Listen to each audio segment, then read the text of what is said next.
Three, two, one, three, two, one, three, two, one, three, two, one, three, two, one, three, two, one, three, two, one, three, two, one. All right.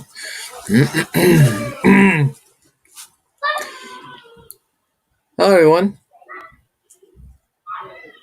Or may I say greetings? I don't know. I'm still working on the intro. But either way, hi. I'm Renajan. Now, last time, well, let's see. Last time we did that was Saturday. We did a try not to laugh challenge. And I said if we don't succeed or if I do laugh, I get to wear a ridiculous hat.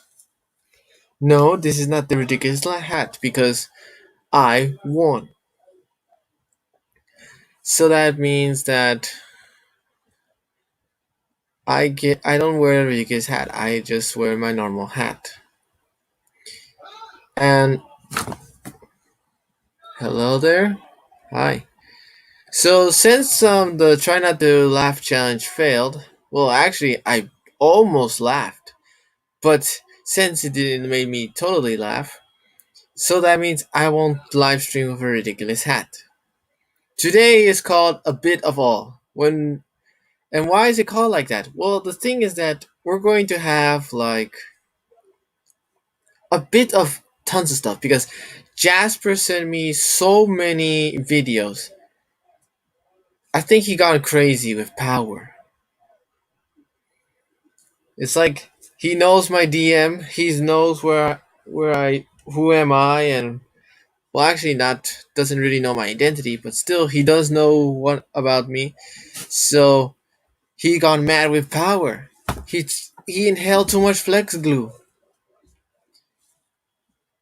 He inhales too much flex glue. Now I have to deal with some of the videos he gave me.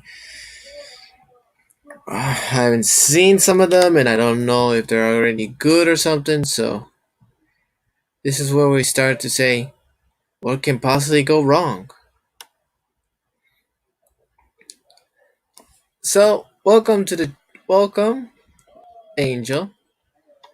Please go and notify everybody I'm live streaming because I don't want to be alone. Ah, we have two people watching us. Perfect. Hello there. Hello there. Get ready. We're going to do a bit of all, meaning that we're going to just do a bit of all. Let us start with something. You see, years ago, he sent me some stuff. Let's see if I can find some. Here it is.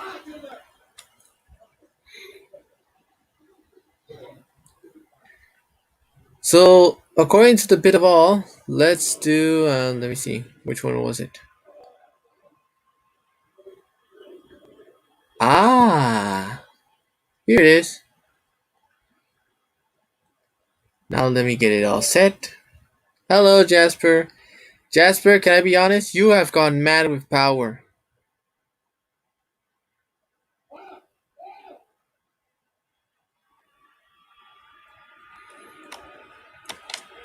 You hear me, Jasper? You have gone mad with power. It's too much. You send me a lot of videos, and I don't know if I'm gonna react to all of them or I'm gonna have to deal with all of them. But still, you cannot send me videos all the time. This is not. Yeah, I know. You cannot send like I cannot react to all the videos you send me. That's gonna be impossible. There's gonna be like a schedule where they're like in one live stream I'm gonna react, but in another live stream I want to do something different than reacting. Like I don't know, gaming. Uh, show you guys some of my favorite stuff to do. Something like that. Don't get me wrong, videos are nice, but surely the fans want to see something interesting. Alright, the first video comes to here. Let us share this video along with the people. Cute babies and pets. Dima. Ah, Dima. a white fox. Dima. Dima.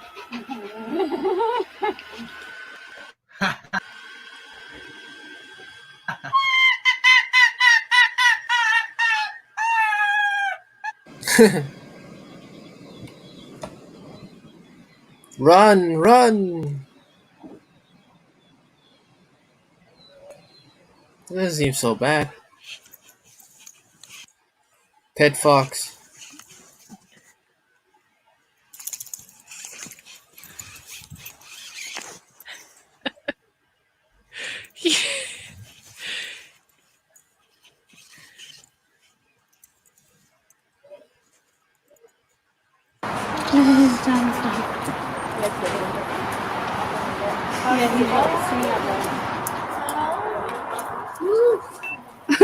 Cute.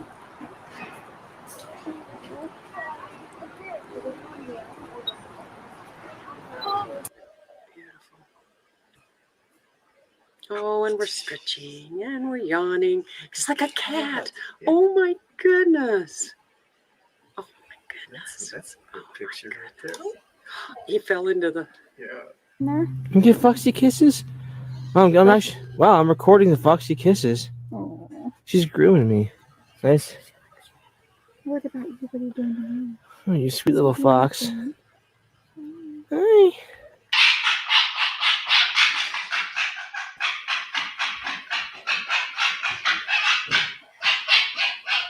It's okay.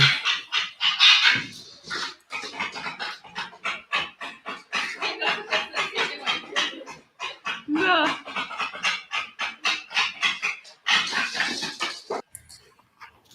To be honest, I do want to have one. I would love to have a pet fox.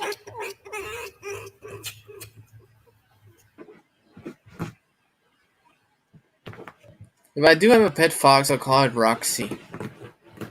Roxy the Foxy Ren one.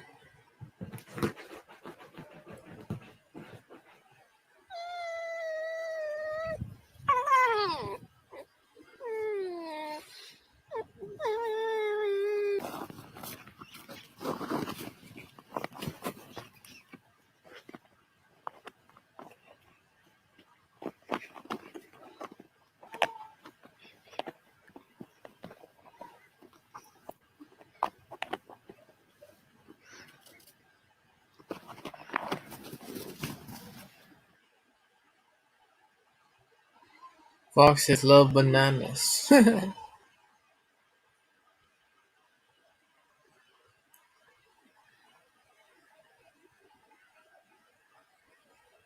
morning. Bean doesn't want to say good morning. Yeah, he doesn't. Good morning, Lance. Good morning, Lance. Oh, good morning, Lance Caprol. Good morning, you silly fox. Curses you, ad.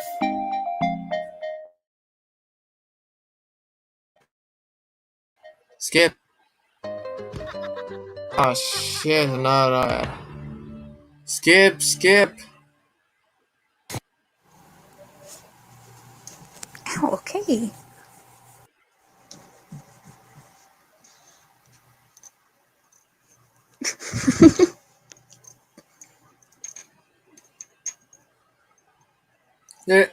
There are kind of like three types of foxes actually. Which we have a silver one, a winter one, and a red one.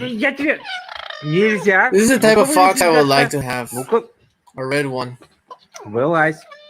Вылазь. Я вообще на него сел. Вылазь. Вылазь. Вылазь. Hey, little bear. Hi. Hi, Turtle. Hi.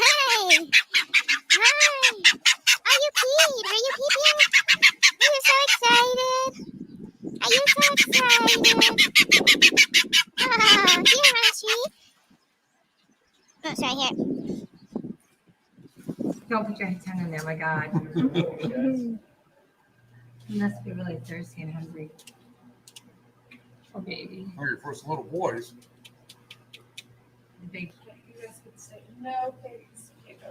Kim wants to know, Matthews wants to know. That is a fox.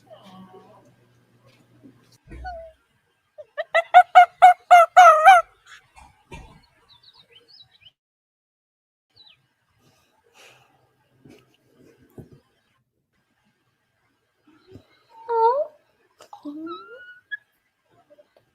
Oh, that's sweet. so cute.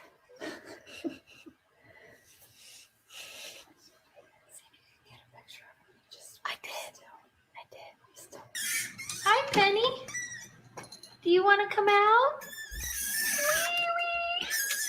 Hi. Well, come on. Come out.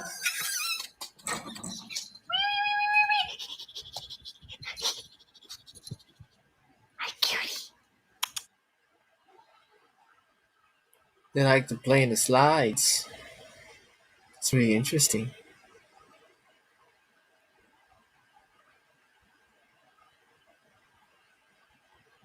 How much have you gotten? Half of the video is nice. We'll stay in this one.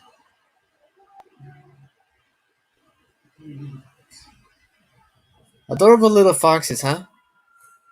You know, I would love to have a pet one, a red one. It's really nice. Yep, that's so cute. I know. I would love to have like a pet fox actually. And now for our second video that and now for the second video that Jasper sent us.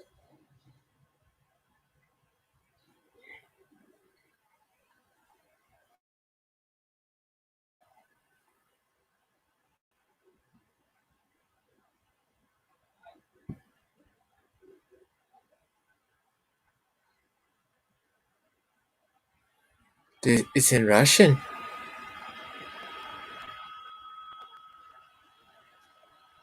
Oh. The truth about owls bringing letters. Harry Potter's real. He got into Hogwarts.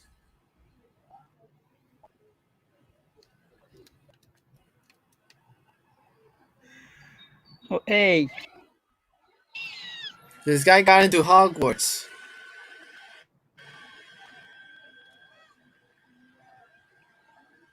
not hi.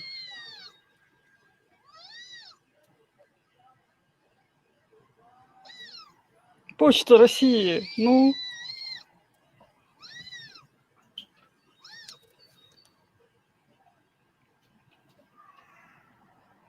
неловкое чувство какое-то.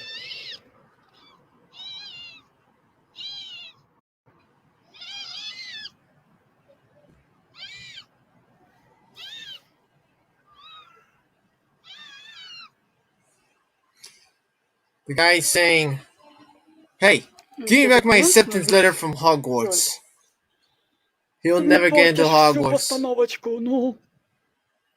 I think the whole video is his struggle for his letter. He's never gonna get his acceptance letter to Hogwarts. You're a wizard, Rennie. Are we now in the at least not the one that you got accepted to Hogwarts? Are we know that? Oh, how we know is that's an acceptance note. The one that I got accepted to Hogwarts. Hey, it could be an acceptance letter from. It could be an acceptance letter from Hogwarts saying, "Hey, you got in Hogwarts," or it could be "Hey, you got rejected from Hogwarts." Either way, an owl will deliver it. That's wizard shit. You're a wizard, Harry.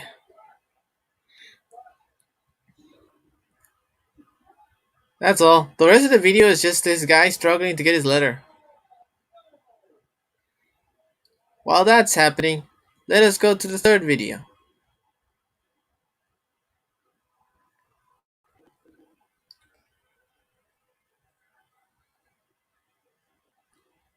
Remember to be patient with your texting. Strange. What's this? Top 10 strangest water slides. Uncanny. Ophidiophobiacs beware. Poland's King Cobra water slide has a shape and design based on the snake species. Epilepsy warning for flashing lights and colors. Let's see. Hey, I know that channel. The water slide sounds like a simple concept on paper, but various companies are on a constant search for new and strange ways to innovate them. Recently, I conducted a couple of polls with my viewers to determine the most unique water slide ever conceived. Here are the top 10 strangest water slides as voted on by the viewers. Number 10, the Aquascoot, made by Canadian manufacturer Bailey Rides. If you've ever wondered what it's like to be a skipping stone, this ride is for you. After reaching the top, guests will board rafts that resemble snow sleds. Riders grab onto the handlebars and are tilted downwards towards the slope. The rafts quickly descend, picking up quite a bit of speed on the way down. By the time they reach the pool, they will have enough momentum to skim across the surface of the water. This is pretty much the closest you'll You can get to finally walking feel like a on rock. water. Eventually, the rafts will slow down enough to sink, leaving riders chock full of adrenaline. Though one of these slides used to operate at Florida's Adventure Island, it was recently removed in 2018. Fortunately, you can find more installations across the globe. Number 9, Cool. King Cobra, made by Turkish manufacturer Poland Water Parks. Though water slides are serpent-like in general, one model's resemblance to the animal is uncanny. Ophidiophobiacs beware. Poland's King Cobra water slide has a shape and design based on the snake species of the same name. This racing slide design can carry 2 rafts at a time on parallel paths. After winding down a few turns, riders will plunge down the slide's main drop. This half-pipe feature serves as the snake's head, and guests will travel upwards towards the mouth. Water pours down from the fangs, naturally representing the cobra's venom, but instead of being poisonous and deadly, this venom is cool and refreshing. Its unique design and engaging racing feature Great. makes it one of the most Too visually bad it's stunning too slides cold. on the market. Number 8, the High Fly, made by Swiss manufacturer System Klar. What happens when you cross a ski jump in a water slide? You get the High Fly model. This exhilarating slide design is both bizarre and fascinating. Passengers will start off by entering a windowed box and seating themselves on the slide. After shifting their momentum forward, riders will pick up speed on an enclosed slide before suddenly going airborne. A soft slope mat underneath will not only catch riders, but measure their distance as well. At the bottom, a pool of water will bring the ride experience to a splash-tacular end. With its creativity, high speed, and airtime, this slide really stands out in the industry. And if you ever wanted to do a ski jump in the summertime, see if you could find a High Fly near you. Number 7, the Freestyle, made by System Klar. You may have heard of stand-up roller coasters, but stand-up water slides? Yep, they exist too. Once again, the fine folks at System Klar have given us another strange and unique slide model. This one is by far one of their oddest ever. Unlike most slides where you sit down or lay down, guests ride this slide on their feet, using railings on the side to stay balanced. Along the way, jets of water provide constant lubrication to the slide, ensuring a nice, smooth descent. The exact Cool. standing pose is up to the rider, hence the name Freestyle. Being able to surf on a water slide is something you wouldn't think is safe, or even possible for that matter, but thanks to Klar, this fantasy has become reality. Number 6, the Cannonball, made by German manufacturer Vegan Melzer. A launched water slide almost sounds too weird to exist. In reality, though, such a creation has existed for years. Though the slide itself is extremely short, the way it's ridden no doubt earns it a spot on this list. After boarding the stainless steel slide, passengers wait as a large canister behind them fills with water, shooting guests forward with the force of 1,500 liters of water. That's around 250 toilet flushes. The force of the water is enough to shoot guests up the slide slope, sending them splashing into the pool below. In terms of visual appeal and creativity, Vegan really hit it out of the park with this one. If we could see more of these slides out there, that would be pretty amazing. Number 5, the Storm Chaser, made by System Klar. With this slide, water meets wind, and it all leads up to a surreal high-tech experience. If Aang, Sokka, and Katara joined forces to make a water slide, it would be the Storm Chaser. This slide utilizes a giant fan, which can generate wind speeds of around 75 miles per hour. On this ride, passengers board rafts with a large lid on the So back. it's a wet The roller lids catch the coaster. air from the fan, propelling the rafts forward. This allows it to operate with no gravity at all, a true innovation in the water slide market. The tube itself also contains colorful lighting effects, making for a truly dreamlike ride experience. The fact that System Clara has 3 spots on this list just goes to show how revolutionary their designs are. Number 4, the Sky Caliber. Designed by Canadian company Sky Turtle Technologies and manufactured by American manufacturer Avalanche Water Slides. For this model, engineers were tasked with coming up with a safe and efficient slide featuring a full-on vertical loop. Though it's pretty much impossible to make a looping body slide that isn't dangerous, Sky Turtle Technologies came up with a rather unorthodox solution. This solution came in the form of a giant capsule that passengers strap into. This aluminum-structured capsule seats one rider at a time, featuring a safety restraint and a screen to allow water and airflow. So far, only a prototype has been built, with some speculating that its complex design has turned off potential buyers. One was allegedly planned for New Jersey's Action Park, but the project was quietly canceled. It's unknown if we'll see one of these slides open to the public, but it would be worth checking out. Number 3, the Slide Wheel. Developed by Vegan Meltzer and manufactured by Canadian manufacturer Whitewater West. Never underestimate the power of young minds. Based on a suggestion by an 8-year-old Swiss boy, Vegan's Slide Wheel combines a Ferris wheel and a water slide to make perhaps the most technologically advanced water park attraction on the market. This slide features an enormous rotating wheel with a single slide woven around it, and it really is something you'd have to see to believe.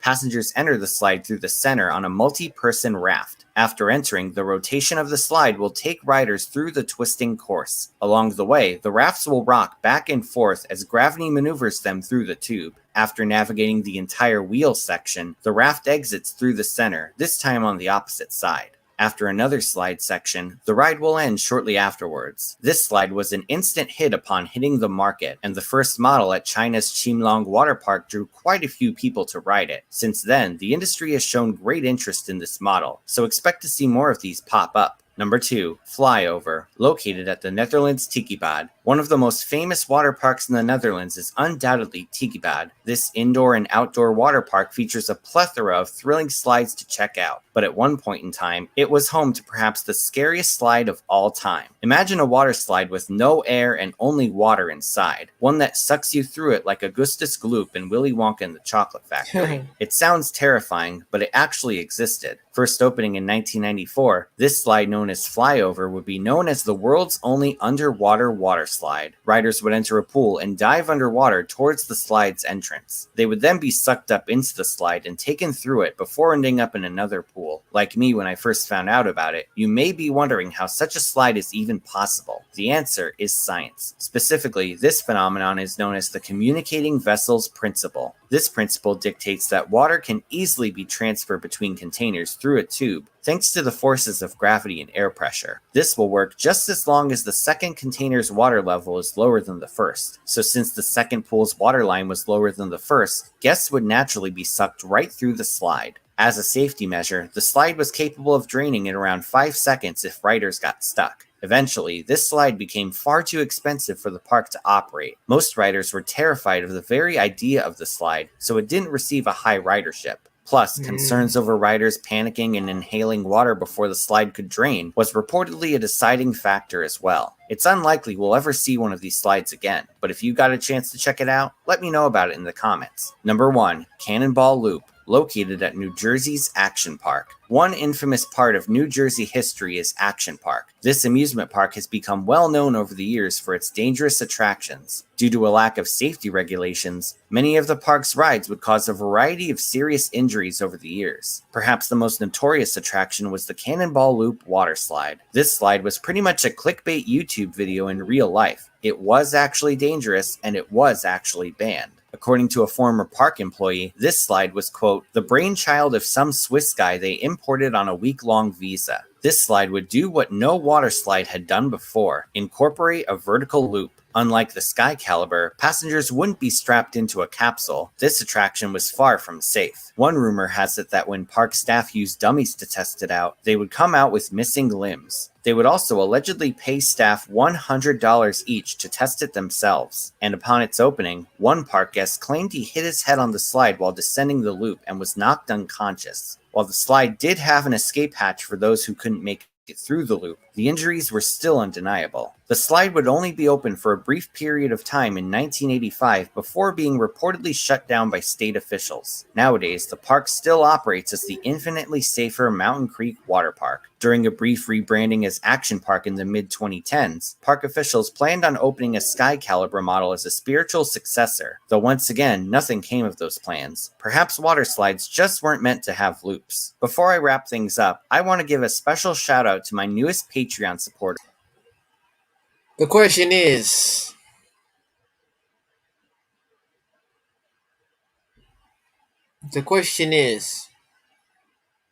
who wants to go with me? I accidentally sent 2 by mistakes, my bad. It's okay. Snakes are cool. I kinda want to go on a water slide. Excellent. I don't like snakes. Okay. Sorry to hear that. It's okay. Me. Alright. We got someone to join me on the water slides. Wait till summer comes back again. Because I hate winter. Well, it's nice to get wrapped up in your blankets, but sometimes it gets a little too cold. Our next video, I guess I'll go. Eggs and popcorn. Perfect. More people to join. Our next video presented by Jasper. Let me see. He said he sent 2 at the same time. I don't know what he means. Let me check it first.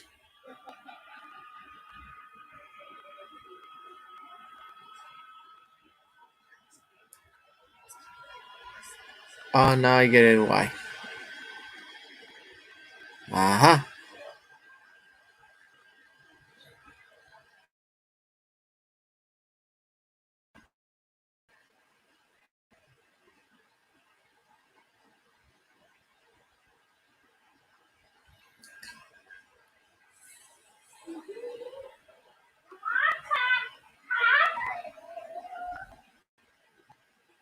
And your sister seems to be going nuts for that smile dip.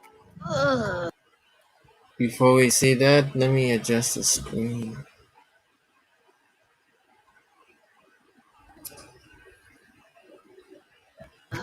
Maybe I've had too much.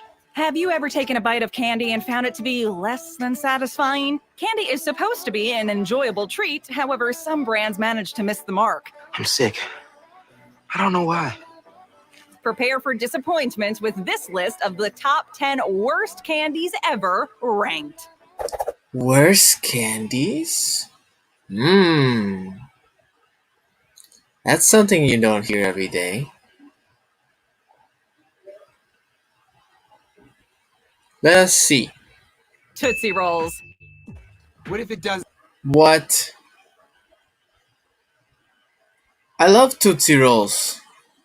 Doesn't think I'm a special candy. Oh, I'm not too worried about it. Invented in the late 19th century, Tootsie Rolls are chewy, chocolate-flavored candies that are oftentimes sliced into small cylindrical shapes. Though they're chewy and soft, they don't tend to melt easily, making them suitable to eat in any weather. However, it doesn't seem like anyone really seeks out Tootsie Rolls when it's not Halloween, But I making them love pretty much Tootsie irrelevant Rolls. in the other 364 days of the year. Though Tootsie Rolls are pretty underwhelming candies that no one actively tries to get their hands on, their lollipop equivalent deserves some recognition. Tootsie Pops are among the best lollipops out there, with their chewy center being particularly tasty after you've been hard at work But I love Tootsie Rolls.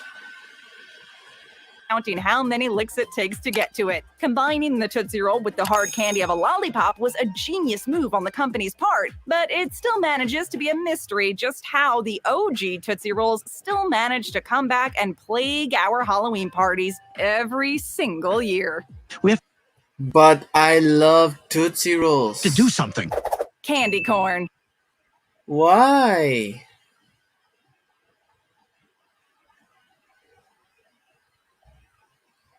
Hey, I like Tootsie Rolls. I love Tootsie Rolls. Same here. We all do. What's wrong with Tootsie Rolls? Candy corn. But I like candy corn too. By stacking the candy corn kernels, it actually resembles a corn cob. It's so simple and logical. It's candy corn. Candy corn has become infamous for being hated by a good chunk of the population, likely because it tastes like pure sugar and barely anything else. And they're right. Candy corn, invented in the 1880s by a man named George Renninger, was originally made with a mixture of sugar and corn syrup, making it little more than sugar in the shape and color of a corn kernel. But I like candy corn. Yes. Sugar. Nowadays, factories make candy corn with other ingredients like fondant and coloring, but the ingredients otherwise haven't changed much. You might as well just be inhaling sugar by eating it, and it doesn't taste interesting enough to justify shoving a handful of it into your mouth. It feels like we're all subjected to try this candy every Halloween, wondering if the taste has grown on us at all in the past 364 days. Despite its negative reputation, candy corn has practically become synonymous with Halloween spirit, meaning that we're pretty much doomed to see it at Halloween parties for years to come. If you find it in your stash, don't worry. There always seems to be one person who's obsessed with candy corn at every Halloween party who'd be willing to take it off your hands. Oreos with candy corn filling. Holy hell yes! I like candy corn.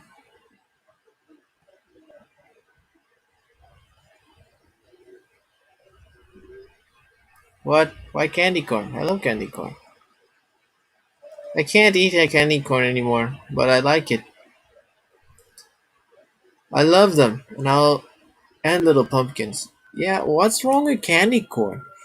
If you guys hate candy corn, give it to me, and I'll share it with my friends that loves candy corn. What else you got? Circus peanuts. I don't think it's poisonous. Candy corn may get a lot of flack for being one of the most hated candies around, but That's circus true. peanuts are an all-around unappealing experience, making it a miracle that they still somehow exist and are sold in most dollar stores and gas stations. Having been in production since the 19th century, there's no doubt these peculiar peanuts have a rich history, but even an interesting backstory can't defend the odd and frankly repulsive qualities these candies tend to have.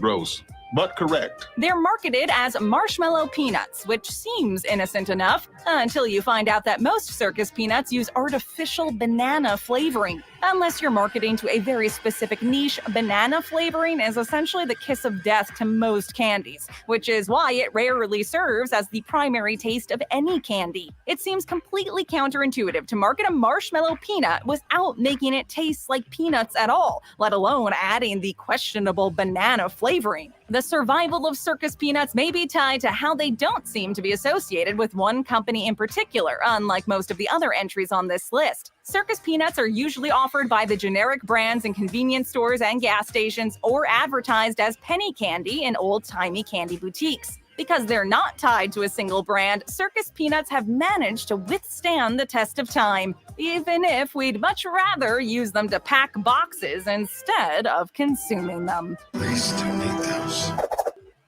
I never tried those things.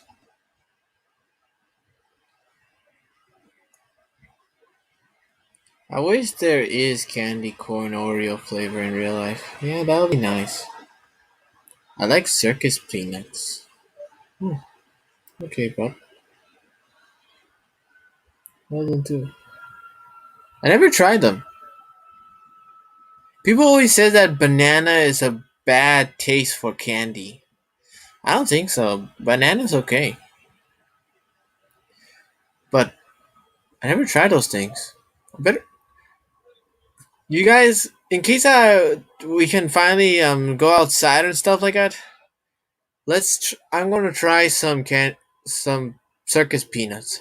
Let's see how's that is. Milk duds. Milk duds. Oh, I love milk duds. In theory, these chocolate-coated caramel chunks sound like a dream. How duds are where they fall painfully flat, especially compared to other caramel candies on the market. Guys, I think you can hear us. Created in 1928 and originally intended on being round, chocolate-covered caramel morsels, the oval-shaped duds that were considered rejects eventually took precedence as the candy's signature shape. If you're a fan of chocolate-coated anything, you'll be disappointed to know that the chocolatey coating found on every Milk Dud isn't really chocolate at all, but rather a combination of cocoa and vegetable oil used in a lot of candies to cut costs. This doesn't help Milk Dud's case, which have amassed a pretty negative. Fun fact, every single candy existence are a substitution of chocolate. Only chocolate from other regions of the United States countries are made from real chocolate.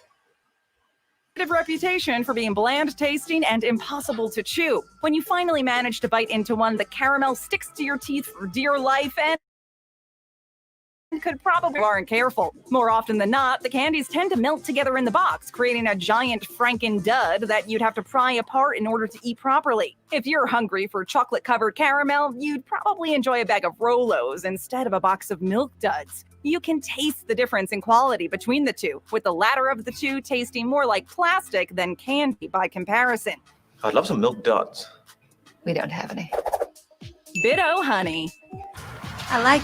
I never tried Milk Duds. Are they good?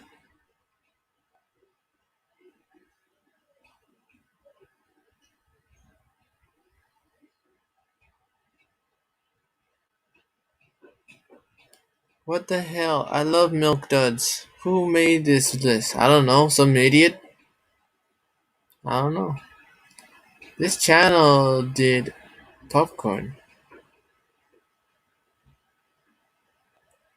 I love Rolos and Milk Duds. Cool. Yes, Rennie, they're amazing. Huh, never tried them. Better do one day. Because I never tried them before. That. It flavors hot. Sorry, I heard Though something. Bit-O Honey may not have as offensive of a flavor as some of the other entries on this list, it's safe to say that no kids are going to be happy if you offer them one of these candies when they knock on your door on Halloween. It's essentially a chewy base, think Tootsie Roll, but with honey and almonds inside, making it taste sweet but lacking much else in terms of flavor profile. Though putting honey into hard candies has proven to be successful, especially among adults, Bit-O Honey doesn't offer you the luxury of a lozenge. Instead, you have to chew on a saccharinely sweet, nutty brick for several minutes, which is a recipe for disaster if you're someone who enjoys candy that has more flavor to it rather than simply being sugary. In fact, we'd probably be better off without Bit-O Honey, considering it can't really be enjoyed by kids or adults. If you thought you could hand these over for grandma to enjoy after seeing them in your Halloween loot, think again. Those are the 3 worst candy bars in the history of candy. That's it. You're sick. Bit-O Honey is so chewy that this disappointing and uninspired candy would probably make her dentures pop right out if she tried to bite into one. Hot tamales. Okay, be careful, Kevin. They're kind of. I never heard of these. I never heard of those honey bits or honey old bits. I never heard of those things. I have no comments on this. I've never tried these. Yeah, me neither. I never tried these. Honey bits are my most favorite. Can you tell me how they are? I never tried them. Hot tamales. I love hot tamales. Hot tamales. Yeah. Uh-oh. Hot tamales are cinnamon-flavored jelly candies with an intense spicy flavor. Their gimmick since being introduced in 1950 was that they were the hottest candy on the market, which has definitely been enough to keep them in business up to the present day, but hasn't been enough to save their reputation as being a disappointing candy. Most people will only enjoy cinnamon flavoring if it's in baked goods, so putting it in a jelly-based candy doesn't seem like the best idea. The cinnamon flavor in itself already means that you're advertising to a select group of people people who don't mind cinnamon candy, but the added spiciness only narrows down the customer base even further. Only cinnamon fans with spice tolerances will be able to properly enjoy hot tamales, with the rest of the general public viewing them as a disappointing candy that's pretty unpleasant to eat.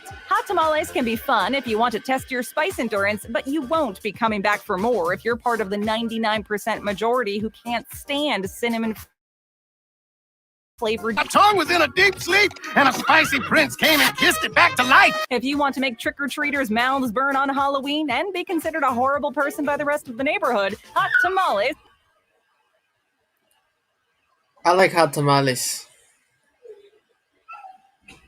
I'm Mexican.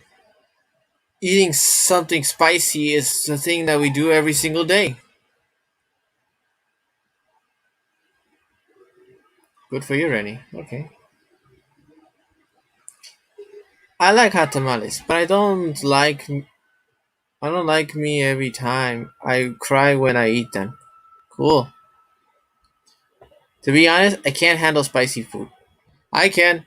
That's why I'm Mexican. If this is a spicy candy, I've tried these things thousands of times. Doesn't make me spicy. It's just a normal candy jelly bean. Please. You get people who... Yeah, that's the thing. I'm a manly person who wants my spicy food. I can even eat jalapenos directly from the jar. This will be your best friend. It is my friend. This lunatic out. Lunatic. Security. Dots. You won't be sorry. Why? Why dots? Why? I love dots. Now! Love them or hate them, America's #1 gumdrop brand doesn't seem to be going anywhere anytime soon. They've amassed a loyal following among frequent moviegoers and lovers of classic candies, but the hate for these gumdrops manages to outweigh even the most outspoken of fans. What the hell are you doing in my house if you hate me so much? The controversial reputation that follows Dots has managed to infect the internet, with numerous memes either promoting or denouncing the candy being plastered all over Google. Those who hate them may describe Dots as having an unpleasant medicinal taste. Not only that, people describe the texture of these candies as being way too hard, making them impossible to bite into properly. Gumdrops are supposed to be soft and easy to bite into, but you may as well be chewing on diamonds if you end up opening a bad box of Dots. Though they are vegetarian and halal, there are far tastier gummy candies to choose from if you're looking for something that will accommodate any dietary restrictions. These gumdrop candies may have some appeal if you're part of an older demographic, but they definitely don't have a place in a kid's Halloween stash. Sonny, they're just gummy bears, right? They're so tiny and cute. What can they do? Necco wafers. Necco Dots? I love dots. I don't hate them, but I don't really eat them. I thought they were okay. Okay. Why? Haha, I love dots because they look like penis tips.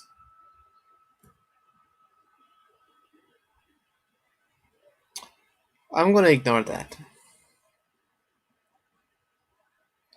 What's next? Wafers still are the best. Were you ever excited to see these in your Halloween haul? Necco wafers have always been associated with disappointment, seeing as no one seems to enjoy eating them. Those are Necco wafers? No matter your age or location, it's safe to I say that like a vast those. majority of people actively dislike Necco wafers, and for good reason. Although it's worth noting that Necco wafers have been in distribution since 1847, their impressive lifespan doesn't justify their chalky, crumbly texture and questionable taste. With flavors like wintergreen, clove, and licorice in their arsenal, it doesn't seem like Necco wafers have updated at all in the past 2 centuries, making them taste completely outdated when pitted against other candies. Although it's possible to do the chalky, powdery candy well, take Wonka Sweet Tarts for example, Necco completely misses the mark in the 21st century. With that being said, their wafers do seem to have a fascinating history. The New England Confectionery Company was actually ordered to produce more wafers to distribute to soldiers in World War II, making them a popular sweet once the war ended. Though they were at the top of their game in the mid-20th century, Necco never updated these sweets, making them fade into obscurity once newer and better treats came along. This may have been one of the reasons why the New England Confectionery Company filed for bankruptcy in recent years. That's true. Candy buttons. I've heard of Necco wafers.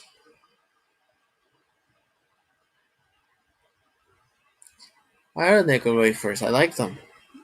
Even though they're like dusty and chalky, people give them a bad reputation. But for me, I like them. It's just that you guys always attracted to flavor and texture and also appearances. What you must know is you have to deep inside of it and taste the good flavors. I tried them. Cool. I like those. Yes. Either have I. Let's go back. Candy Though they may be dots. cute to look at, candy buttons are a complete waste of your time Buttons? otherwise. They may have an old-fashioned appeal, but there are far more appetizing old-fashioned candies to choose from instead of these tiny, disappointing dots of sugar. It already takes some effort to pry them off the paper, but matters only get worse when you bite into one and realize it tastes like absolutely nothing.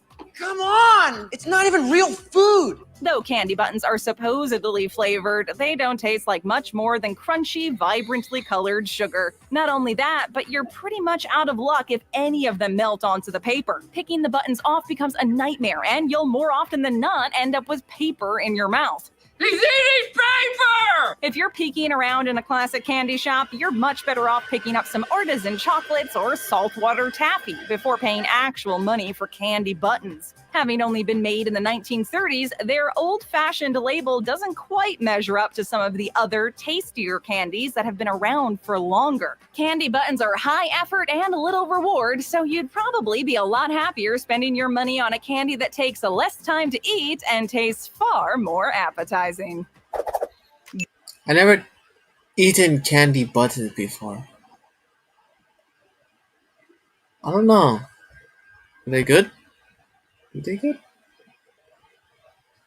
Never tried them either. Never tried them. I never heard of them or tried them either. Here. All of us never tried it. That's curious. Good and plenty. Huh? What flavor is it? Good and plenty.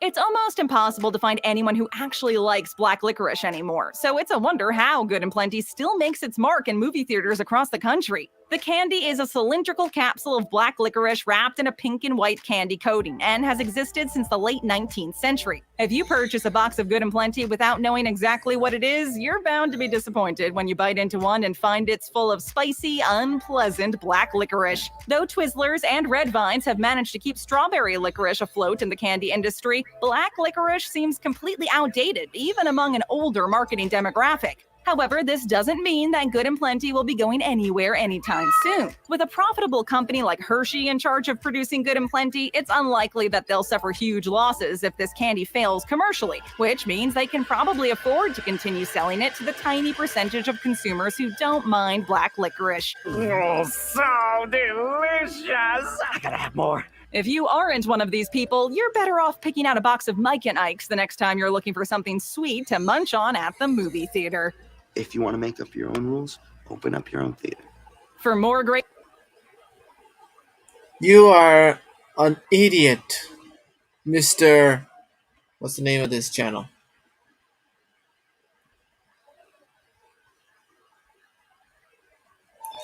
Mr. Babble Top? Go to hell.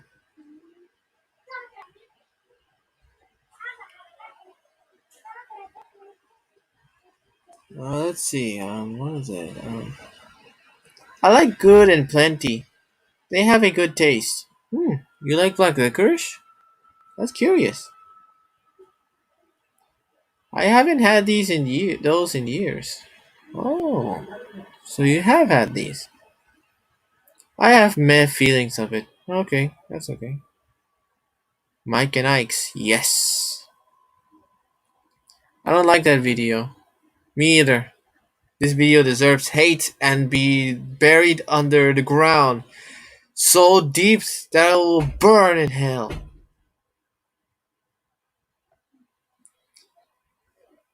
Either way, let us check for another video that our dear friend Jasper sent us.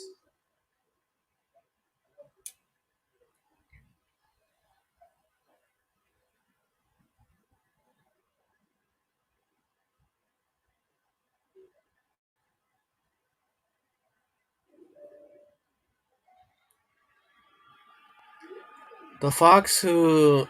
Oh wait, I've seen this before. No, I've seen that video before.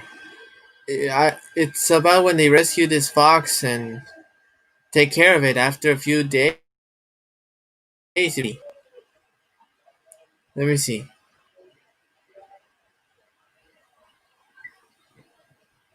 Super Mario Bros. Z.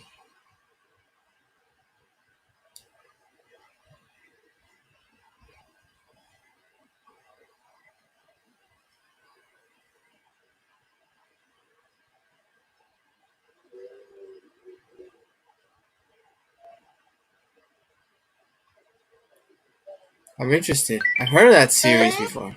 Let's go.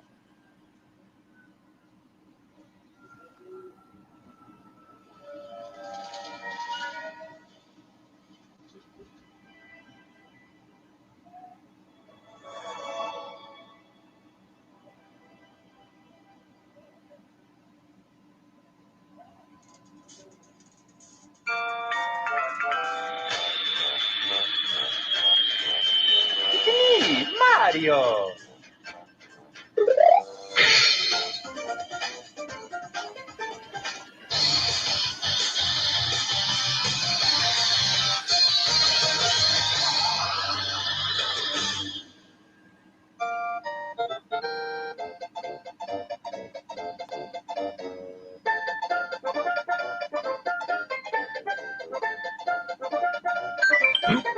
What's that? Looks like some kind of shiny rock. Well, no one seems to be around. I doubt anybody would mind if I took it. It will make a great gift for Goombella. Maybe she'll finally go out with me once I... What's going on? Is there a storm coming? What the great galloping goom is that?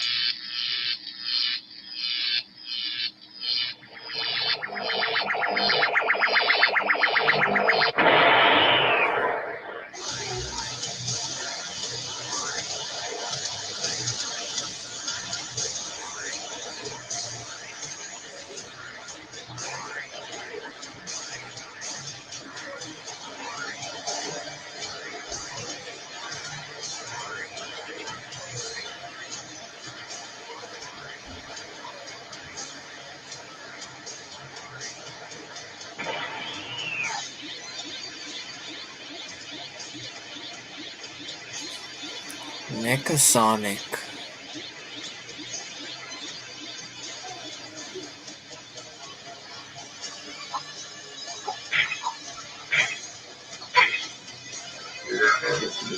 Chaos Emerald. Chaos Emerald? It's a Chaos Emerald!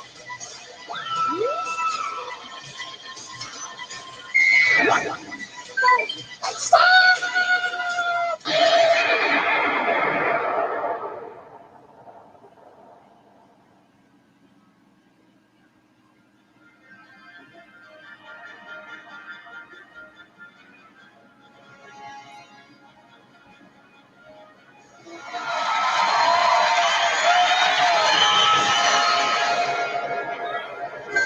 Good afternoon, kart fans, and welcome to the 5th Annual Mario Kart Grand Prix. I'm your host, Wacky Larry. We will now kick things off with a head-to-head race between fierce rivals.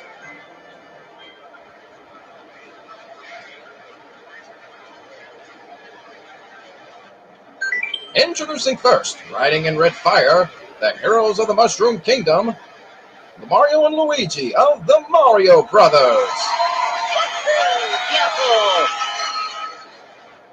And their opponents, riding in brute, the almighty alter egos, Wario and Waluigi. Give it up for the Wario Brothers.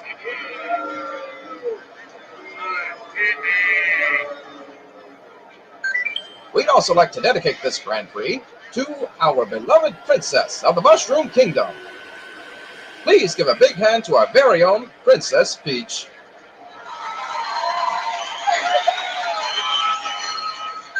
Without further ado, let's get this race underway.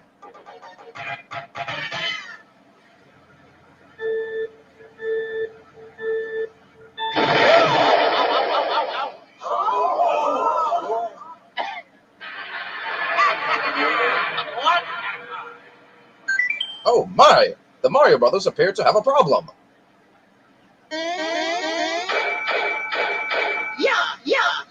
Hurry up already. Yahoo!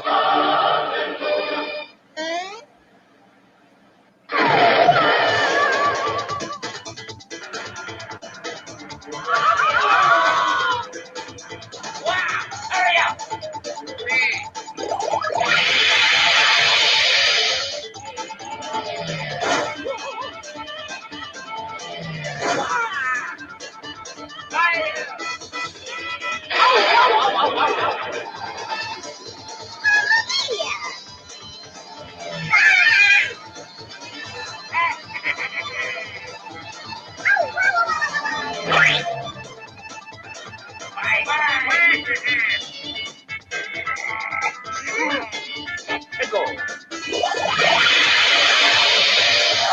Wow, what an amazing heated race!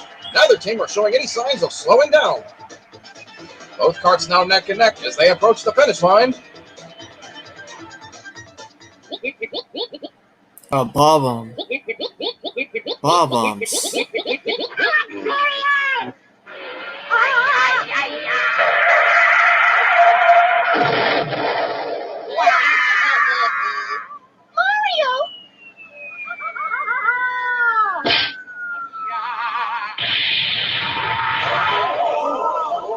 Oh no! Something has gone wrong!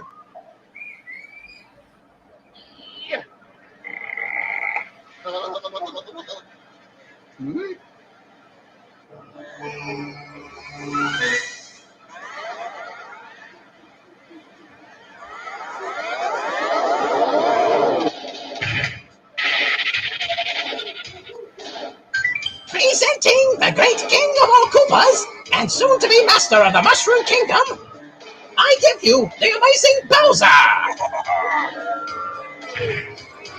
Thank you! It's great to be here! Well, hello there, Mario!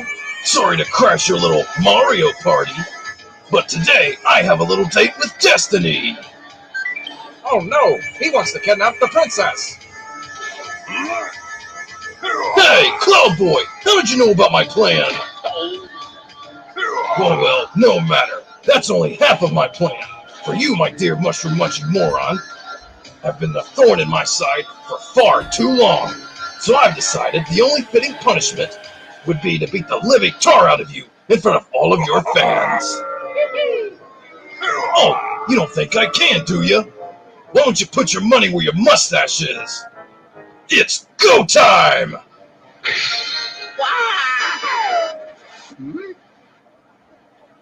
Luigi! Oh no! Luigi! Oh, Luigi! Oh, Luigi! Oh, Luigi! Your lousy chicken of a brother always cracks me up. But I'm done talking with you, Mario. Let's finish this! Bowser has returned to cause havoc in the Mushroom Kingdom once again. Tyrant's direction. That was interesting. I heard of Super Mario Z before. You'll love it. Nice. I do kind of interested. I'm interested, actually. I haven't watched this video in a long time. Well, you cheated. Yeah, I know.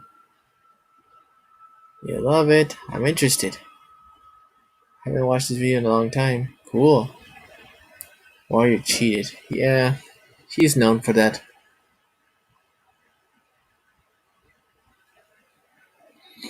Okay, our next video from our dear friend Jasper is let's see.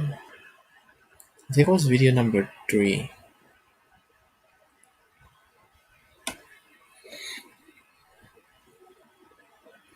No, wait, it's the one he says that has a water slide again.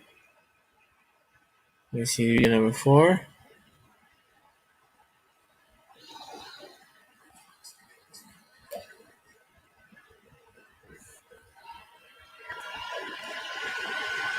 The top 10 insane roller coasters. Actually, I've seen that before. And surely some of our audience doesn't want roller coasters. But yet, we're still watching.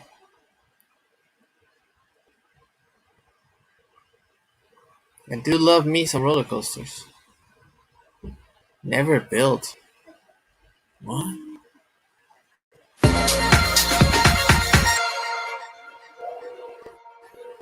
There's a plethora of amazing, unique roller coasters out there, but not all coaster concepts get off the ground. In fact, there are many insane coaster ideas that never actually got made. So as voted on by the viewers, here are the top 10 craziest roller coasters never built. Number 10, Togo Superman Coaster at Six Flags.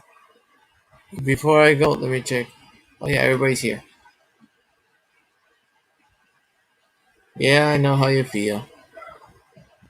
Fiesta, Texas. One of the top tier coasters at Six Flags Fiesta, Texas is Superman Krypton Coaster. This floorless roller coaster was created by Swiss manufacturer B&M. Its inventive layout uses the surrounding limestone rock quarry to its advantage, with several segments built directly on top of it. Such a creation is a perfect fit in this park, but believe it or not, this coaster was almost built as something else entirely. It turns out that Japanese manufacturer Togo once pitched a unique looping coaster to fill Superman's spot. This was revealed when Togo's conceptual model was inexplicably listed on eBay. According to the seller, the model was found at a local flea market and was extremely detailed, though its current whereabouts are unknown. The model's layout is quite surreal, featuring what looks like a tower of interwoven helixes. It also contains a vertical loop and an underwater tunnel. While only one photo exists of this model, a Steam user named Kyle BNJMN Ross recreated the proposed ride in the game Planet Coaster. With a little bit of terrain work, you can see for yourself what this coaster would have ridden like.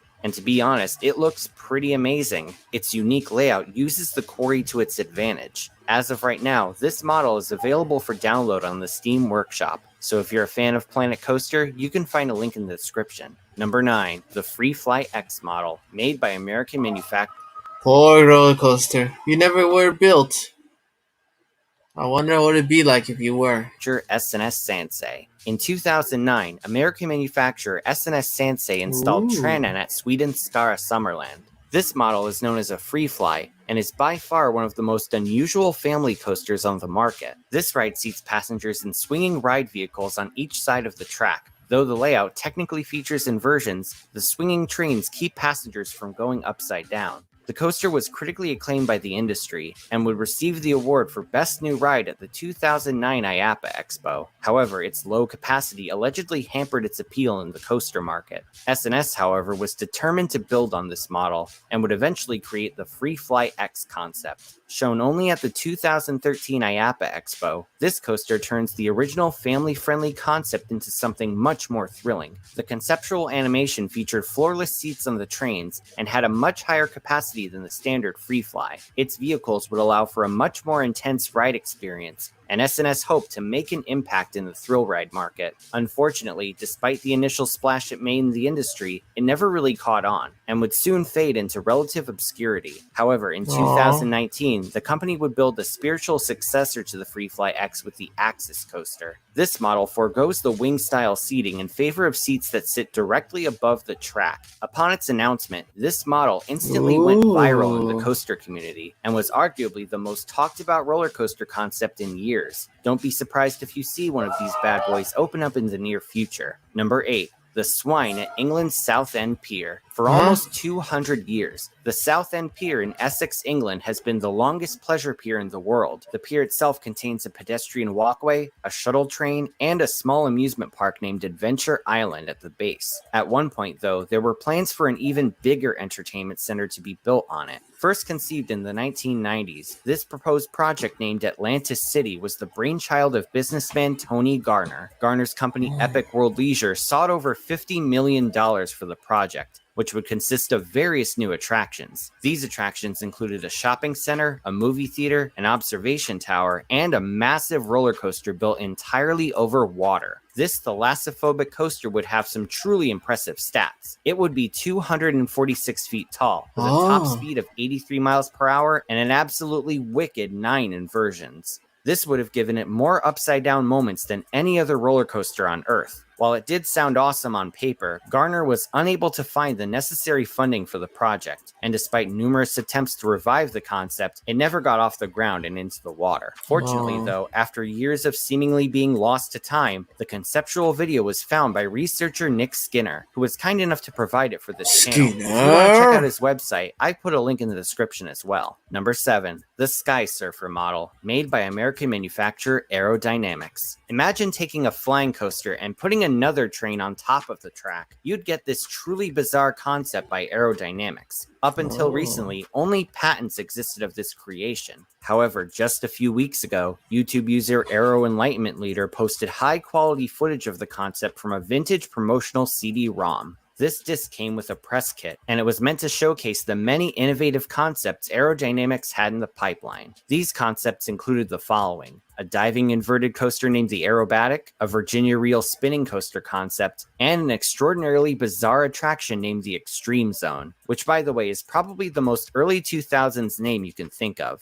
This concept consisted of a large circular structure with a swinging flat ride in the center and a roller coaster concept named the Sky Surfer encircling the circumference.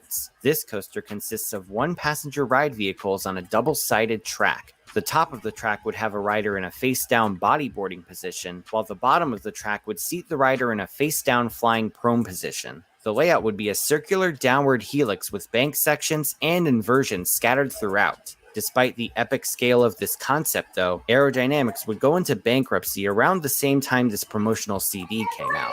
Since then, the Sky Surfer has faded into obscurity, but with SNS Sansei acquiring several of Aero's assets, perhaps they have this project waiting in the wings. Number 6. The Wooden Invert model, made by American manufacturer Gordon Rides. Initially, this spot was reserved for the conceptual Star Wars coaster, though while a patent was flat ride, it was not in fact filed by Walt Disney Imagineering as I first thought. Instead, it was filed by a company named Gordon Rides, and it was more of an example of what their proposed Warring Coaster could do. I'll save the Warring Coaster for a future video, because this company came up with another coaster model that I just had to include here, the Wooden Inverted Coaster. Though I didn't feature it in my initial fan poll, viewers like Coaster Chicken 24, Matthew Wagner, and Let's Split Up Gang 1969 have all given suggestions on where to place it. So based on everyone's suggestions, I'd say the number 6 spot is still a good location for it. Moving on, the Wooden Inverted Coaster would sit passengers under a wooden track and would surround them with wooden support structures as they navigated the course. A leg guard would be used to protect riders from hitting their feet on the supports, though it would supposedly feature lap bars instead of over-the-shoulder restraints.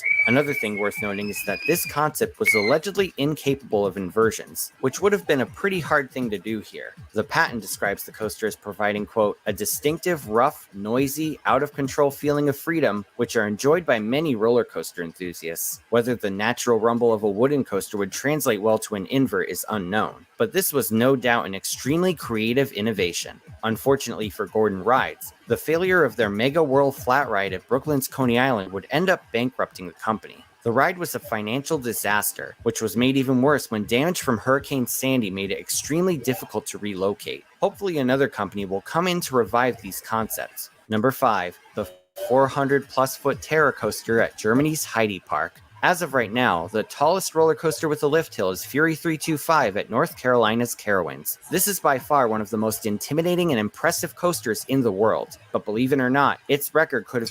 North Carolina? I used to live in North Carolina. been broken over a decade before it was built. Aw. In 2001, Germany's Heidi Park was planning a brand new roller coaster for the 2003 season. It would be built by Swiss manufacturer Intamin, who was fresh off the success of Millennium Force at Ohio's Cedar Point. According to early estimates, the proposed attraction would stand at an enormous 410 feet tall, which would have made it the tallest full-circuit roller coaster on Earth. Besides the first drop, it would feature a relatively low-to-the-ground layout focused on speed, with a few airtime moments thrown in as well. It was pretty much the German equivalent of Millennium Force. It would be located right next to Colossus, another Intamin coaster. Unfortunately, the project would run into several obstacles during its development. First off, the park was unable to get a permit to build the coaster in the spot they had in mind. Heidi Park had to move the proposed construction site near their bobsled coaster, Bob-on. However, alleged height limits in the new location would force the park to scale the project down from 410 feet to around 335 feet. This still would have made it the world's tallest full-circuit coaster, but the opening of Top Thrill Dragster in 2003 would put that record out of reach for the park, which made them less enthusiastic to build it. The project would be constantly delayed over the years, as park officials were hesitant to spend so much money on a single roller coaster. Major investments like Colossus were not boosting attendance as expected, and the park sought to focus more on families and save the money for other attractions. By the late 2000s, the project seemingly vanished into thin air. Though other thrilling coasters like Flug der Dämonen and Kraken would be built, the status of the proposed Giga Coaster is still unknown. Number 4, the Figure 8 Loop Coaster model, made by German designer George Putz. In the 70s and 80s, ride designer Anton Schwarzkopf's portable coasters were all the rage. These included looping coasters like Teststrecke and the world-famous Olympia Looping. These coasters would be transported from fair to fair, bringing grade A thrills to hometowns across Germany. However, Schwarzkopf wasn't the only ambitious German designer for his time. In 1985, another German designer named George Putz filed a patent for perhaps the most insane roller coaster element that never came into fruition. This element, known as a Figure 8, is exactly what it sounds like: a twisting inversion in the shape of its titular number. Unlike standard vertical loops, the track does not cross over at any point, instead taking a squiggly-shaped pathway from a bird's eye view. Besides what's in the patent, the exact details behind this coaster are mostly unknown. All we do know is that a miniature model of this ride once existed, and was shown off at German manufacturer Zier's booth at the annual IAAPA Expo. Only one photo of this model exists, but just one is better than none, and we're very lucky to have this design documented. Number 3, the Gyro Coaster, made by American engineering firm AKA Engineering. Ever seen one of those human gyrosphere rides? Well, imagine combining it with a roller coaster. In 2009, American engineering firm AKA Engineering revealed an unnamed roller coaster concept known by many as the Gyro Coaster. This company had been mostly known for its aerospace and government contract, and this would be their first major step into the amusement industry. S&S Sansei was set to manufacture this coaster, and it is without question one of the most bizarre roller coaster concepts ever conceived. Passengers would sit in ring-shaped ride cars, each seating 2 people. The vehicles were capable of 3 rotational axes, allowing guests to flip, rotate, and spin in every conceivable direction. The track would have been a grand-scale design, capable of vertical drops and inversions. All the while, guests would be hurled through controlled rotations as if they were in a washing machine in space. The trains were also used in the drop tower concept, something that truly would have been a sight to see. Patents for the components were filed in 2009, and S&S would discuss the concept in 2010. However, not much was heard after that. A video of the concept does still exist on AKA Engineering's YouTube page, but the company hasn't posted anything new in over a decade. If we do see this coaster concept again, though, perhaps it will be of a Sonic the Hedgehog ring-themed ride. That would be pretty amazing. Number 2, the Polar Coaster, made by American designer US Thrill Rides. In 2013, US Thrill Rides, along with American manufacturer S&S Sansei, announced a $500 million concept that seemed too good to be true. This entertainment complex, known as a Polar Coaster, would feature a shopping center, a sports bar, an arcade, and a massive observation tower. This tower would be the complex's centerpiece, with an enormous roller coaster swirling around it. The coaster itself would be a variation of S&S's famous El Loco model and would stand at an extravagant 500 feet tall. It was set to break the record for the world's tallest roller coaster. Its downward spiraling layout would include several insane inversions, and the design itself looked like something straight out of No Limits. Add in a drop tower that ascended the massive structure, and you've got a world-class attraction in the making. Several of these polar coasters were planned all across the US, with locations planned in Orlando, Florida, Atlantic City, New Jersey, Emerson, Georgia, and Las Vegas, Nevada. Unfortunately, getting such a project off the ground wouldn't be so easy. Over the years, each conceived polar coaster would run into planning issues and opposition. Perhaps most famously was the Universal Studios Resort sending lobbyists to oppose the Orlando location. They argued it would ruin the immersion and skyline in their parks, especially in the wizarding world of Harry Potter. Imagine trying to immerse yourself in the wizarding world when all of a sudden you see this giant tower with a giant roller coaster around it. Doesn't exactly seem like something from the books. Somewhere along development, S&S Sansei would exit the project and would be replaced by Intamin as the manufacturer. Not too long afterwards, investors allegedly soured on the project, and no updates have been provided in over a year. It's unknown if we'll ever see this concept come back to life, but hopefully we can experience it one day, because let's be honest, this looks epic. Number 1, the Fish coaster at Las Vegas, Nevada's Stratosphere. From personal experience, I can safely say the Stratosphere is the most awe-inspiring and dreamlike entertainment complex I've ever experienced. 3 jaw-dropping flat rides sit at around 1,000 feet in the air, each one serving as an endurance test for those afraid of heights. At one point, there also existed a small roller coaster named the High Roller. This relatively tame attraction took guests around the top of the observation deck at a pretty slow speed. At one point, though, something much bigger, faster, and crazier was planned for this complex. In the year 2000, Stratosphere officials, along with Aerodynamics, were in talks to build an incredible record-breaking attraction on the tower. Their proposal included the following: a 740-foot tall fish hook-shaped shuttle coaster that plummeted riders down the side of the building. Passengers would be sent downwards at a mind-blowing 122 miles per hour, crossing Las Vegas Boulevard and ascending a beyond vertical spike to burn off momentum. A large concept model showed exactly how the attraction would look, and thrill seekers were on the edge of their seats to see it built. But soon the project would be in jeopardy. Since the coaster came close to ground level, residents were concerned about the ride's potential noise level. They argued that the screaming would disturb homeowners and lower the value of nearby properties. Aero would try to amend these concerns by proposing enclosed ride vehicles to muffle passengers' screams. This seemed like a promising idea, but the project would come to a grinding halt when Aero filed for bankruptcy in the early 2000s. Though Stratosphere officials wanted to move forward with the project, the opposition was louder than ever. In their minds, why should they trust a project where the manufacturer went bankrupt? It wouldn't be long before this project was chucked into the could have happened bin, and the Stratosphere would instead build 2 new thrill rides, X Scream and Insanity. Both of these rides are absolutely terrifying, forcing you to look down off the edge of the building at around 1,000 feet in the air. And to be honest, the building looks a lot better without a giant roller coaster going off of it. Nevertheless, this still would have been an awesome creation for thrill seekers. Before I wrap this video up, here's a quick shout out to my newest gold tier Patreon supporter, Sam Freeman. No, thank you.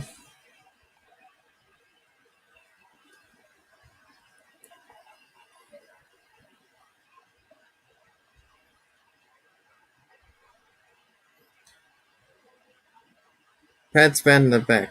Okay. Want to sit by me? Sure. Janice and Gamer Jordan. Hug.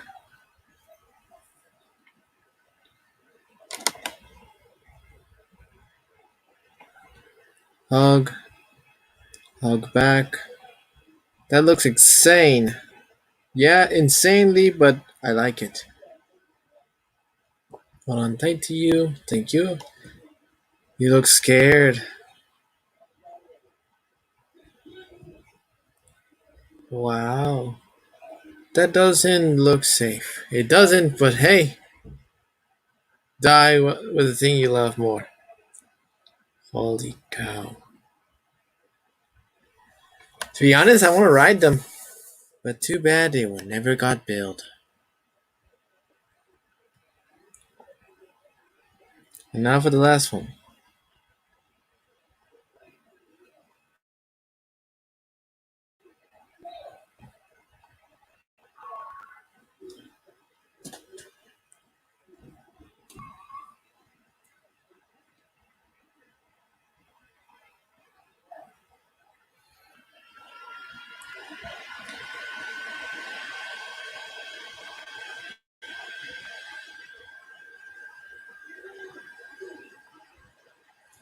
What's this? Super Mechavophobia?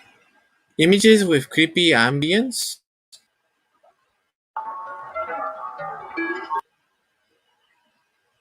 Hey buddy, would you like to brush my teeth, please? I know I've never been to the dentist for a few while. But hey, would you like to sit? Do you like my smile? I could be a really stand-up guy if you give me an opportunity.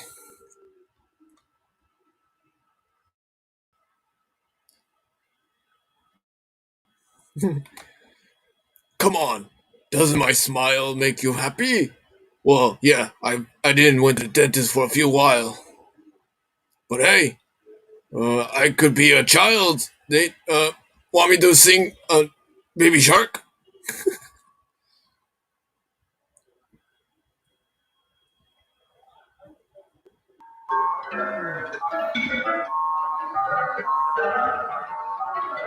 Next.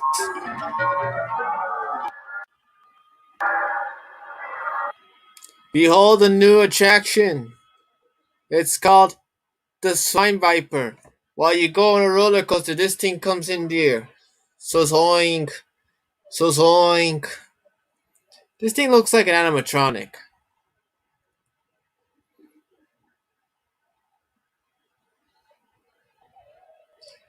Ah, it's Joe's.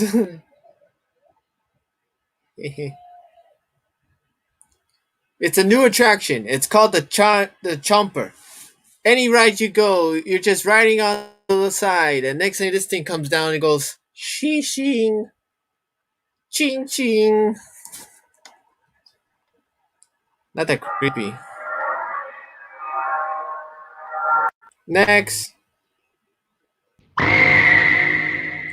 Hey, he's back! Oh man, dude, I lost a tooth.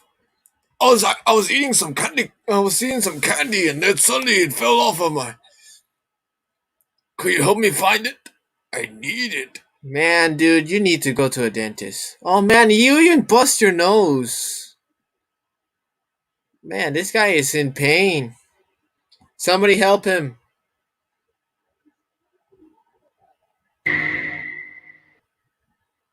Next. What am I looking at? It's just a propeller.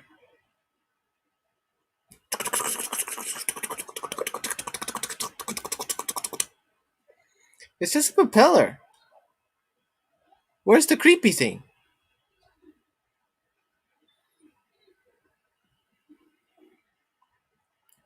It's just a normal thing. You just put a creepy music on the background. Next. It's a plane.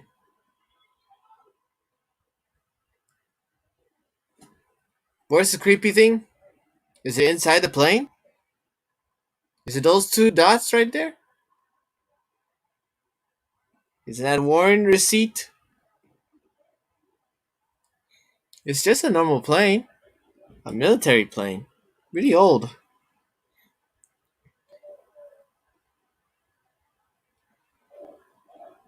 Wheezes. I don't get it. Because people are scared that might pull in. Maybe.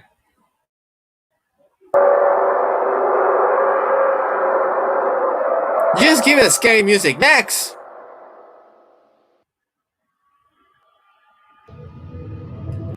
Oh, buddy. Who gave you that horrible plastic surgery? Man. Were you nibbling on your own teeth again? This shark is not scary. He's actually crying for help. Give me surgery. Somebody save this guy.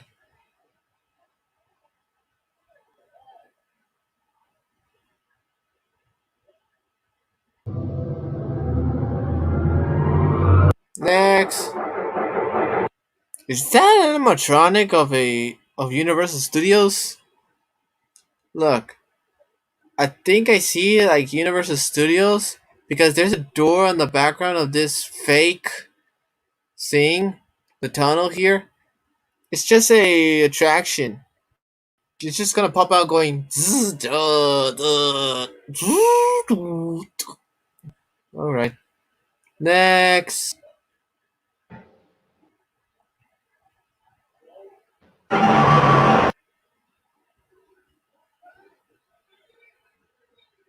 It's a statue.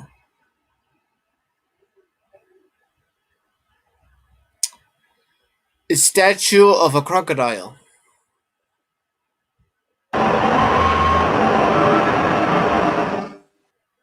Next. It's a statue from ancient Greek. It could be a statue of ancient Greek, or it's a person taking a selfie saying, "Hey, get my look good side."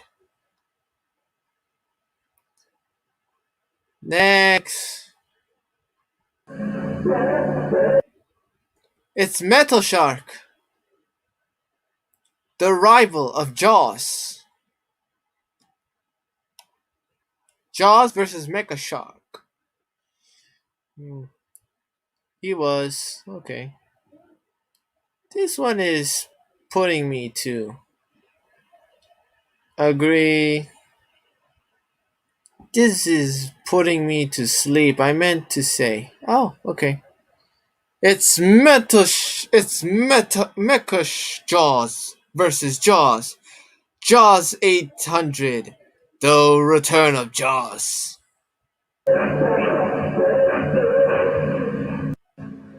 Hey, look!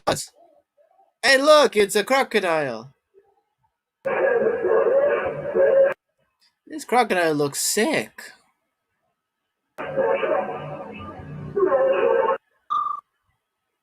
What was that?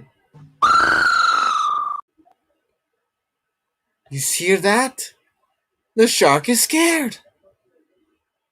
The shark screamed, "Help me! There's something in the water scaring him." Next. There's a hole.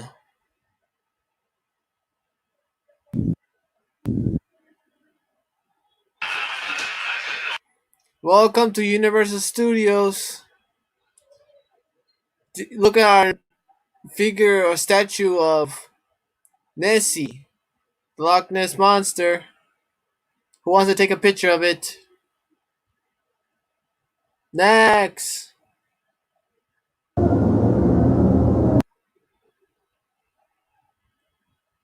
Well, that's a happy crocodile. See his smile?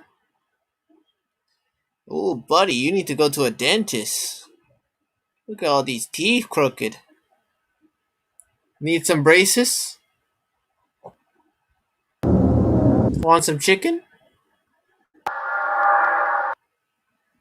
Welcome to Universal Studios swimming pool. We have our giant octopus here, and our slide, our swimming pool, some attraction for your pictures. We have an octopus again.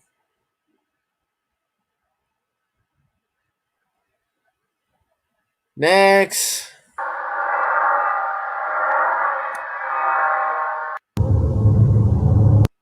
Is that Legoland? It's Legoland. Look at it. If you look really closely, these things are made out of Legos.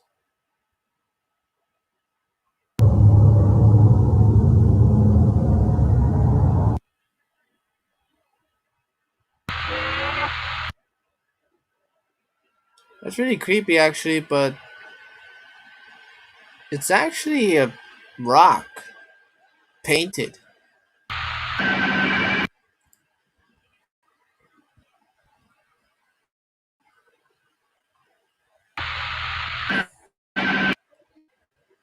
It's a meme. When you hear when you're watching hentai and you hear your parents. Next. look up what that word means. Submecaphobia. No, thank you.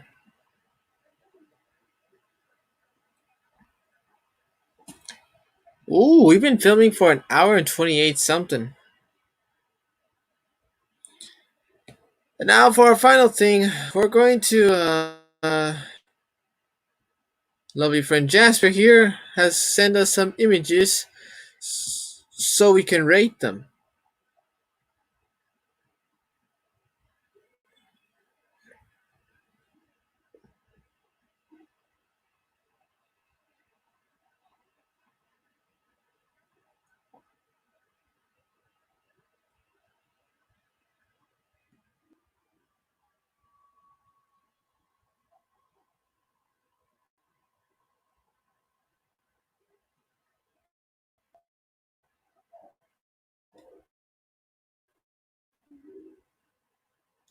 Who will win?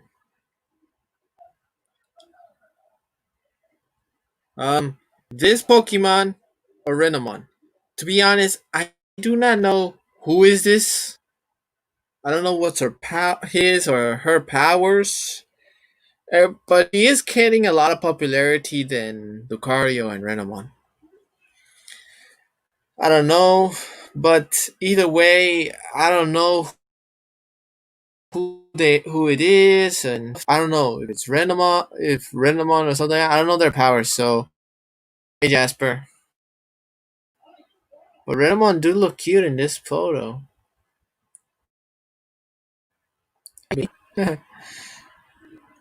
Mr. Incredible versus All Might. All Might. Mr. Incredible struggles by lifting up a train. This guy destroys a city. Asura's Wrath or God of War? Asura's Wrath.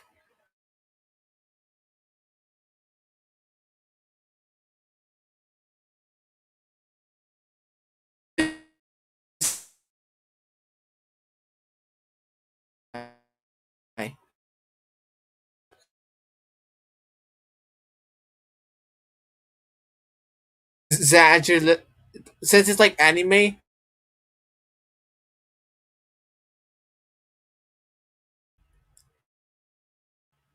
and combat skills.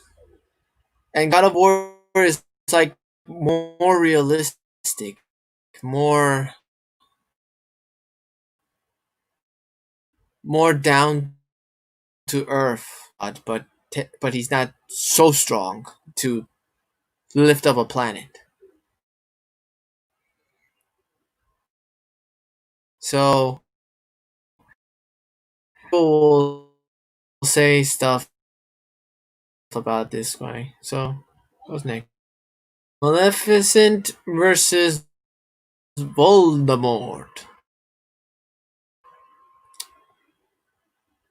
Maleficent wand. He must have a wand in his hand. So let's just say that Maleficent uses her powers to take away his wand, and she is now the only one with mystical powers, and she can control magic with her hands. No need of a wand, meaning that Voldemort is powerless.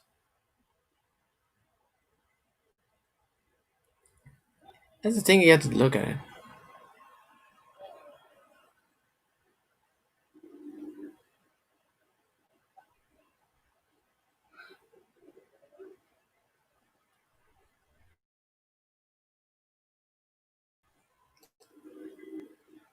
Okay. We already know who wins in this video.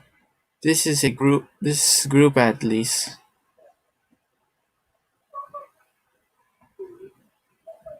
No, Kratos is the god of war. Asura's Wrath is the god of wrath. Corn, you need to research on Asura's Wrath, please, because you will be shocked to see what he can do.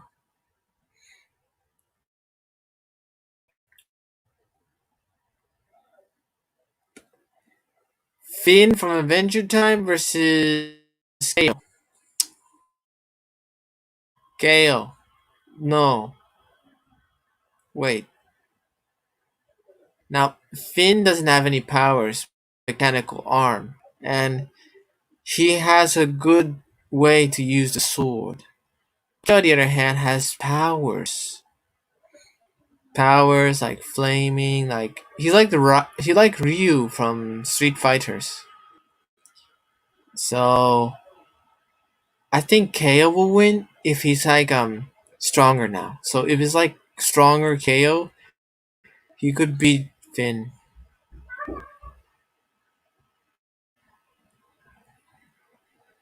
Ralphie doesn't want to fight. Harry Potter has a freaking magic wand. Expelliarmus. Too bad for him. He does have magic, but his magic involves with things that put and just doing nothing. Actually, he always says, "Let's do not fight. Let's not fight." Harry Potter will kill you. Even use a forbidden spell if he have to. Pennywise versus Freddy Krueger. Pennywise would be cool. Freddy Krueger manipulates dreams and your fears of your mind. Pennywise manipulates your fears on the outside world. One's in the inside of your mind, the other one's in the outside of your world. How will these two fight in the same place? Does Pennywise have to sleep so this guy can appear? Or does Freddy Krueger have to come to the real world so he can meet this guy? But at the same time, if Freddy Krueger becomes human, person will manipulate turning into the thing that Freddy Krueger most feared. But Pennywise fell asleep, Freddy Krueger turns into the thing that Pennywise most feared. But this is the thing that you must know. How are we gonna know who wins in a death battle if one doesn't appear if they're both from different worlds? And if they are removed from these worlds, they're in a great disadvantage.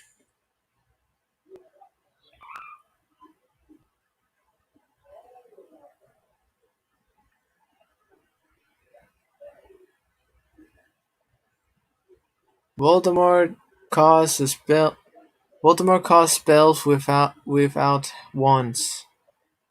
Mention one spell he done without a wand. I played both games. Cradle, so it's still a win. Cradle. Kratos, so it's still a win. It depends on strength, actually. You see, it depends on actually his strengths. You see, Kratos and Azra is something interesting. They both have shared a unique thing, but you must also know that some of them is particularly exaggerated. One is an exaggeration of strength, power, and stuff. For example, in God of War, it has more realistic, but at the same time not too realistic. If it's a death battle, strength, Azra will win. But if it's a death battle with speed, Kratos will kinda win. But at the same time, Azra is super fast too. But it's creativity that wins. Kratos might win in creativity because he will find a way how to destroy one person with Zev.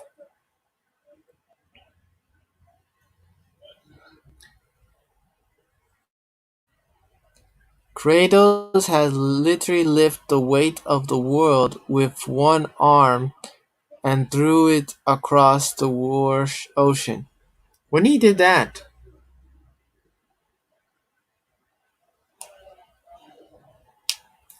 you have to send me a video of that or something if you want me to believe that. Because I never seen that before. I only played God of War 1, but I haven't played God of War 2 or 3 yet. Or Obsession. Well, actually, I don't think Obsession counts as the God of War game. I like minigames, actually. Now, Pennywise is OP as hell. Yes, I know, but actually, Pennywise is in a disadvantage if he goes to sleep. That's where Freddy Krueger roams the place. But at the same time, if Freddy Krueger is into the real world, then Pennywise take over him. God of World. Send me a link of a video, please, if you want me to look at it. I want to see, is that really true? Like I said, so it's an advantage because they're both in an advantage. Freddy Krueger has an advantage in the dreamscape, and Pennywise has an advantage on the reality scape. I have to go on with Pennywise on this one. Though Freddy Krueger, I love my boy Freddy. He's kind of weak in the real world. Exactly.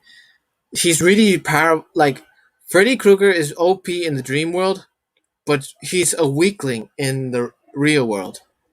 But Pennywise, he's OP in the real world, but it makes you imagine, is he weak or something in the dream world? That's where these things. This is a battle that will have no logic and meaning, and if it does, where they're gonna fight, and they're gonna fight in some place where dreams and reality is the same thing or something because of that. So Jasper, this fight, Freddy Krueger versus Pennywise, is a fight that never will happen because it has too many logic into worlds and dimensions together, so it's gonna have like a weird thing. So no, this one no.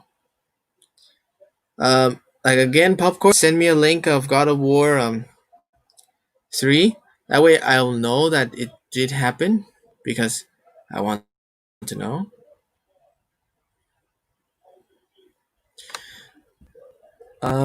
So yeah, that's like my opinions about who will win in these games.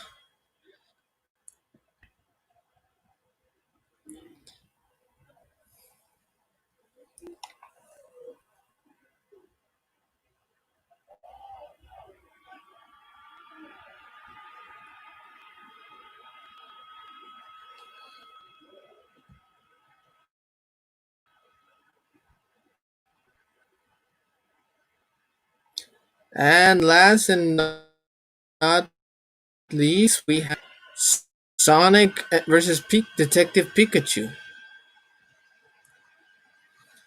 I don't know Pikachu or Detective Pikachu, but here's something interesting. Sonic will win. His hair is really spiky, but no, it's not win. I'm saying that what's the reason that Sonic will win and what the reason was that? Because look, if it was Sonic and versus Detective Pikachu, Sonic will win because he's have his super speed powers. Spiky hair can use as needles or as a horrible saw, and also his powers are so fast and heavy that it's just like a cannonball hits on this poor little thing. Detective Pikachu, on the half, has no memory, cannot use his powers, and doesn't really fight actually. So Sonic wins. But if it's Sonic versus Pikachu, not Detective Pikachu, then Pikachu has an advantage because as electricity, he has like a same speed rate as Sonic. See, in Smash Bros, there was a thing called a warp speed thing, where Pikachu uses his speed to move a lot more faster. Other than that, he can move in. He can create shockwaves, lightning balls, and stuff like that. So that way it'll be more equal as faster as Sonic's lightning. But it really depends actually. So I don't know if what is Jasper saying. Is it Sonic versus Detective Pikachu or Pikachu? Because movie Sonic, because he slowed down time. No, because this is not movie Sonic. This is Sonic from a game, actually. So if it was movie Sonic, it doesn't mean that. No, he can slow down time, yes, but that's the thing. It's weird that he can slow down time in that particular time, but it's so weird that he does that, and nobody have ever mentioned, hey, why didn't he slow down time the whole time he was in Earth? If he could do that, shouldn't he go to San Francisco himself and stuff? If you guys saw game theory, you would have realized that, or film theory, you'll realize that Sonic has been playing with his powers. He's pretty responsible on his powers. So Sonic has the advantage versus Detective Pikachu, but if it was normal Pikachu, Ash Pikachu, so then suddenly they both have a something advantage. Either way, that's something that we opinion right now. Until Popcorn send me a link of of what Kratos can do, then I will consider changing my answer if I can have an example of what can Kratos do and Azra cannot. So, in the meantime, we are going to. In the meantime, this is all for today.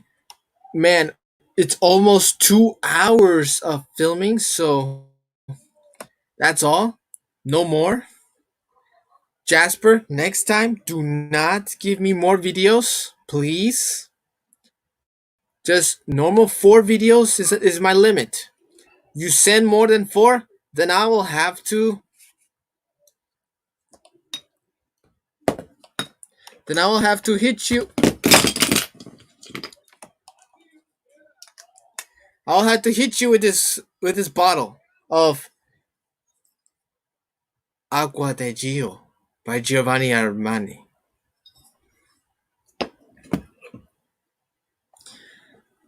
And other than that, and if you keep doing it, I'll have to hit you with this bottle then.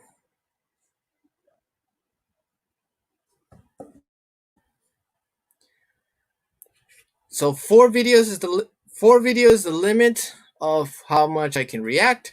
To next time we live stream, I'm not gonna react to stuff. We're gonna do something called I got this from a